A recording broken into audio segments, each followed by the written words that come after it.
آج ہم لوگ اس سال کے آخری جمعہ میں آئے ہیں. 2024 ختم ہونے والا ہے. میرے عزیزوں، سب سے پہلے ہم سب کو یہ چاہیے کہ دنیا تو نئے سال کے آنے کے جشن کی تیاریوں میں ہے. گناہوں کے اڈے سجائے جا رہے ہوں گے، لوگ ادھر سے ادھر سفر بھی کر رہے ہوں گے، اہتمامات کر رہے ہوں گے، لوگ ایک نئے سال کے استقبال کی تیاریاں کر رہے ہیں. لیکن ایک مومن بندے کو یہ چاہیے کہ اس کے گزرے ہوئے سال کا وہ حساب بھی تو کر لے.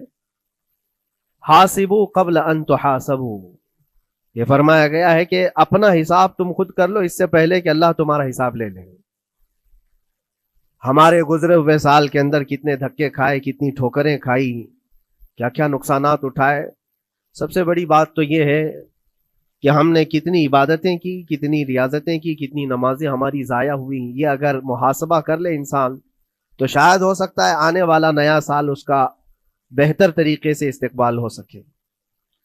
لیکن اگر صرف جشن کی تیاریاں کرتا ہے اور ہر نئے سال میں وہ اسی طرح کے دھوم دھڑاکوں سے داخل ہوتا ہے تو گزرے ہوئے سالوں کی غلطیاں اسے کبھی یاد نہیں آتی. اللہ تبارک و تعالیٰ قرآن پاک میں فرماتا ہے کہ تم سے ہر نعمت کے بارے میں پوچھا جائے گا، ہر نعمت کے بارے میں پوچھا جائے گا. حدیث پاک میں ہے، نبی کریم صلی اللہ تعالیٰ علیہ وسلم فرماتے ہیں کوئی انسان قیامت کے میدان سے اس وقت تک اپنا پیر نہیں ہٹا سکتا جب تک 5 سوالات اس سے نہ کر لیے جائیں. 5 سوالات میں سب سے پہلا سوال کیا ہوگا؟ اللہ تعالیٰ یہ پوچھے گا کہ میں نے تجھے جوانی دی، تو نے کہاں کہاں خرچہ کیا. یہ پہلا سوال ہے. اور محدثین و مفسرین فرماتے ہیں کہ ایک سوال کے جواب میں بندے کو 500 سال بھی لگ سکتے ہیں. اپنی صرف جوانی کا حساب دیتے دیتے کسی کو 500 سال، کسی کو 700 سال لگ جاتے ہیں. باقی کے جو 4 سوالات ہیں وہ بعد میں ہیں. اللہ نے صحت عطا کی تو اس کا استعمال کیسے کیا، دولت عطا کی تو اس کا استعمال کہاں کیا. صرف جوانی کا جواب دینے میں جب 500 سال لگ جاتے ہیں تو پوری زندگی کا حساب کیا دے پائے گا. اسی لیے میرے عزیزوں، جس کے پاس آج جوانی ہے یا گزر چکی ہے وہ غنیمت جانے، ایک ایک لمحے کو غنیمت جانے. اور ایک حدیث پاک میں آپ کو بتاتا ہوں، اللہ کے حبیب صلی اللہ تعالیٰ علیہ وسلم فرماتے ہیں 5 چیزوں کو 5 چیزوں سے پہلے غنیمت جانو. اس میں سے 2-3 میں ذکر کرتا ہوں. حضور پاک صلی اللہ تعالیٰ علیہ وسلم فرماتے ہیں اپنی صحت کو غنیمت جانو بیمار ہونے سے پہلے. آج صحت مند ہو تو اس کی قدر کرو بیمار ہونے سے پہلے. ہاتھ نہیں ٹوٹا ہے ابھی، پاؤں نہیں ٹوٹا ہے، سر سلامت ہے، سوچنے کی طاقت ہے، زبان سلامت ہے. اپنی صحت کو غنیمت جانو اور ہر دن اللہ کا شکر ادا کرو کہ مولا میری طاقت اور میری حیثیت سے زیادہ تو نے مجھے عطا کیا ہے. اور اگر اپنی صحت کا خیال نہیں ہے، قدر نہیں ہے، تو جاؤ کبھی کسی کینسر ہاسپٹل میں جا کر کے دیکھو. کئی ایسے لوگ ہیں جو موت اور حیات کے بیچ لڑ رہے ہیں. کچھ تو ایسے ہیں جو روز موت کی تمنا کرتے ہیں لیکن موت بھی نہیں. مجھے یاد ہے آج تقریباً 8-9 سال ہو گئے ہوں گے، کینسر ہاسپٹل میں ایک ادھیڑ عمر کے شخص سے ملاقات. میں تیمارداری کے لیے یا عیادت کے لیے جایا کرتا تھا. اس شخص نے بستر پر لیٹے لیٹے کہا اس کے گردن میں ایک ایسی عجیب قسم کی کینسر کی پھنسی تھی جس سے ہمیشہ خون اور پیپ رستا رہتا ہے. کافی دنوں سے ہاسپٹلائزڈ ہے.